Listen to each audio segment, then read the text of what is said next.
Hey everyone, welcome to another video where we're going to be translating a portion of Philippians. This time we're in chapter 3, verses 12 through 14. And if we keep in mind the context of these three verses, we just read earlier in chapter 3 about the Apostle Paul's conversion from his Judaism within the first century. All of his accolades, he counted them now as just a bunch of trash because he had experienced personally the excellency of the knowledge of Jesus Christ. And then he says, my goal in life is to know Christ, to know the power of his resurrection and the fellowship of his sufferings. And after that description of basically what is the purpose statement of the life of the Apostle Paul, we get here in verse 12. And one thing we're going to see in this passage, which is always an issue in translation, is what do we do when there's one particular verb or one particular noun that appears a number of times, but in English, maybe to make it sound better, if we just let's give a synonym for the translation. Should we try to keep the word the same? If it's the same word in Greek, should we keep it the same in English? And I'm going to try to do that here, even though some of you might come up with different ways of doing that. Specifically, we have to think about what we're going to do with dioko here that appears there and then dioko down here. And dioko means I am pursuing.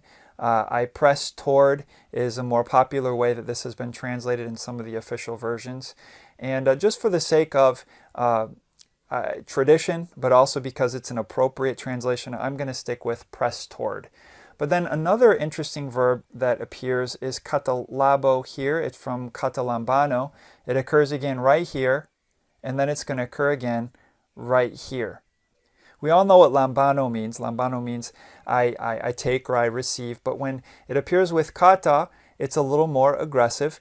The idea is to overtake or to own, or even to, I think it's a translation that kind of fits the context. You could use it over these three times in English and it would fit the word seize, because the Apostle Paul very much is talking about seizing a prize.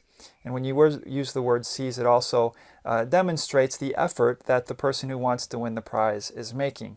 And so that's the word that I'm going to choose for katalabo. I think it helps us be consistent. I'm going to use it all three times. I think all three times it'll make sense. And then for dioko, I'm going to use press toward. I already mentioned in our grammar highlights video that we see this little expression here, hende, very short. It's translated in the King James. I think it's just, but one thing I do. And the I do doesn't appear. It's literally just one thing or but one thing. When we get there, I think I'm going to translate it just one thing and keep it short because it shows the single-mindedness of the Apostle Paul in his Christian life. And then I also want us to keep our minds on the article here. We've got ta and we've got tois. Ta, we should be familiar with the fact that ta often, when it's neuter plural like this, means the things which. That's how it's translated here. He's talking about forgetting the things which are behind. And then tois here is functioning substantively again, but this time it's directional. It occurs in the dative case. And he's talking about stretching forth to the things which are before. So let's go ahead and start translating here in verse 12. And as it always is, among our translations, there will probably be some variation in how we translate, and that's okay. That usually just means we're doing our own work, which is definitely what we want to do as we're translating. And so the uk, of course, is a negative, and then hoti, that or because, already, elaban, I'm going to stick with the translation obtained. So he says, not that I. Of course, this is a first person singular there. The root appears, so this is an aorist verb. Already obtained, or already have been perfected. Got the de there, so I'm going to say but, and since we've got first person singular here, I'm going to use the verb press, but this time I'm going to go with on. And down below I might have to adjust that a little bit, but at least I can keep with this translation the idea of pressing. I press on if also I might, because we're dealing with a subjunctive verb here, katalabo, if I might seize it, and it is in parentheses, he's talking about the prize of the resurrection in context. And then we see a phrase here that gives us a glimpse into the reality of the Apostle Paul's experience of salvation, but also his humility, which if we've truly experienced salvation in Christ, biblical salvation, it accompanies humility. Because he says, "Efho" is a little construction that means "in as much as," usually in the New Testament. So let's put "in as much as I also am seized," or we could say owned. Hupa Christu Jesu would be by Jesus Christ. And you'll have to forgive me for the word seized. I can't remember if the E comes before the I or vice versa. This little expression here, "Efho kai katalemphthen hupa Christu Jesu," it goes along with what the Apostle Paul tells us in passages like Ephesians 2:8-9. We're not saved by our own works. It's the grace of God. Lest we boast and think that somehow we attained this salvation that we have, this opportunity to be raised from the dead in glory and share in the incorruption of Jesus Christ. He says here that I have been seized by Jesus Christ, and this is why I have this renewed perspective on life and this goal of knowing Him. It's because of what He did in my life. And it seems as though he wrote verse 13 just in case any of his listeners were a little confused about how this works together. So he says in verse 13, he says, "Brothers, ego emauton." Emauton, of course, is intensive, so we need to figure out where exactly we want to put that in our translation. And I'm going to translate it this way. I do not consider myself to have seized it. Of course, it again is understood. He's talking about the prize of the resurrection. Hende, I'm just going to put just one thing because it is very abrupt. The idea is I'm just doing one thing. There's one thing that I focus on, but it's only 2 words, short words in Greek. It's very abrupt. Shows us the single-mindedness of his goal. And I'm going to translate that just one thing in English. Literally the things, indeed, behind forgetting. So just one thing.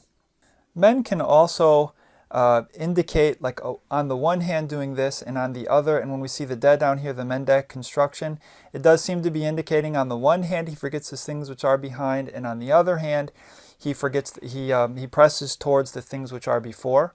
Sometimes for translation purposes it's important to bring that out, and other times they seem to be functioning like grammatical markers to make extra clear in Greek that he's providing a contrast. It might be a grammatical formality. A lot of times translators will not provide these in English because it makes the English translation a bit weighed down or a bit verbose. I think the context makes clear that these are different things, but at the same, they're kind of 2 sides of the same coin, if you will. And so let's go ahead and translate. Forgetting the things which or that are behind, and stretching, the idea is stretching forward to the things, all of that comes from that article there, tois, to the things which are before. Literally we have, according to the mark, I pursue or I press toward. So I'm going to go with a more traditional translation here. I press toward the mark. Eis ta brabeon, we can just say for the prize of, one of my favorite words here in the context, the ano is the upward call. In the context, it's quite clear he's talking about the time when Jesus calls his own, and the dead and the living will meet the Lord in the air. The dead will go first, and the living will be shortly going up thereafter. Of the upward call of God. And then we have down here, in Christ Jesus. You guys can probably agree with me that sometimes life is complicated. There's lots of different responsibilities we have, lots of different burdens we bear. But this text simplifies life quite a bit for us. Paul would have said, you know guys, the one thing you need to focus on, know Christ. and pursue Christ. He would say, if I just wrap it up in two little words for you, hende, hende. And what is that? Forgetting the things which are behind us, stretching forward to the things which are before. Press toward the mark for the prize of the upward call of God in Christ Jesus. This is a hope. The hope of the resurrection is a hope that sanctifies us. It cleanses us, and it helps us live and look like Jesus in an unclean world, like Titus 2:11 through 13 explains. Thanks a lot for watching this video. I hope it'll help you as you work through this passage yourselves.